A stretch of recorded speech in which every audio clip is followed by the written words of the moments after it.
Hello viewers, আসসালামু আলাইকুম। আশা করি সবাই ভালো আছেন, আমিও ভালো আছি। আজকে আসছি নতুন একটা হেলথ টিপস নিয়ে।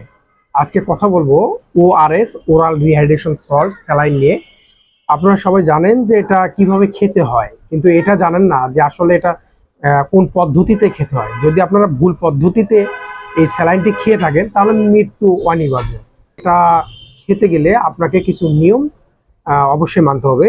যেমন ধরেন যে আমরা স্যালাইন কি জন্য খাই? স্যালাইন খাই আমরা আহ পাতলা পায়খানা হলে, শরীরে সোয়েটিং মানে অতিরিক্ত ঘেমে গেলে আমরা স্যালাইন খেয়ে থাকি। বা অনেক সময় আমরা কি করি, দিয়ে থাকি যে যাদের প্রেশার অনেক লো হয়ে যায় তাদেরকে আমরা স্যালাইন খেতে বলি, ডিম সিদ্ধ খেতে বলি।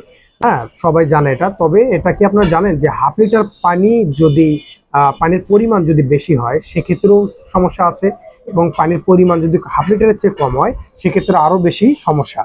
যেমন আপনার শরীরে পানি শূন্যতার জন্য আপনি খাচ্ছেন, তো এটা নিয়ম হচ্ছে হাফ লিটার মানে 500 ml 500 গ্রাম পানিতে।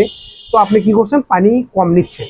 তো পানি কম নেওয়ার ফলে আপনার শরীরে যে পানি শূন্যতাটা রয়ে গেছে, তো এই স্যালাইনটা কি করবে, যতটুকু পানি আপনি কম নিচ্ছেন স্যালাইন খাওয়ার জন্য অতটুকু পানি আবার শরীর থেকে টেনে নেবে। তো আপনি যেখানে পানি শূন্যতার জন্য খাচ্ছেন সেখানে আবার দেখা যাচ্ছে যে পানিটা এই স্যালাইনটাই টেনে নিচ্ছে, তাহলে শরীরে আর পানির ঘাটতি রয়ে গেল। আবার দেখা যাচ্ছে যখন আপনি পানির পরিমাণটা বেশি নিচ্ছেন তখন কি হচ্ছে, স্যালাইনের গুণগত মানটা নষ্ট হচ্ছে। তো সুতরাং আমরা স্যালাইন খাবো ওনলি হাফ লিটার পানি, অর্থাৎ 500 গ্রাম পানিতেই খাবো। এর কমও না, এর বেশিও না। কম খেলে মৃত্যু অনিবার্য, শরীরে পানি শূন্যতা আরো বেড়ে যাবে, কিডনির উপর প্রভাব ফেলে এবং কিডনি ড্যামেজ করে দিতে পারে। সেক্ষেত্রে আমাদের মৃত্যুর সময়টা ঘনিয়ে আসতে পারে। তো ঠিক আছে বন্ধুরা, এই এসএমসি ওর স্যালাইনটা হাফ লিটার পানিতেই খাবেন, এর কমও না বেশি না। সচেতন হন, সবাইকে জানিয়ে দেন।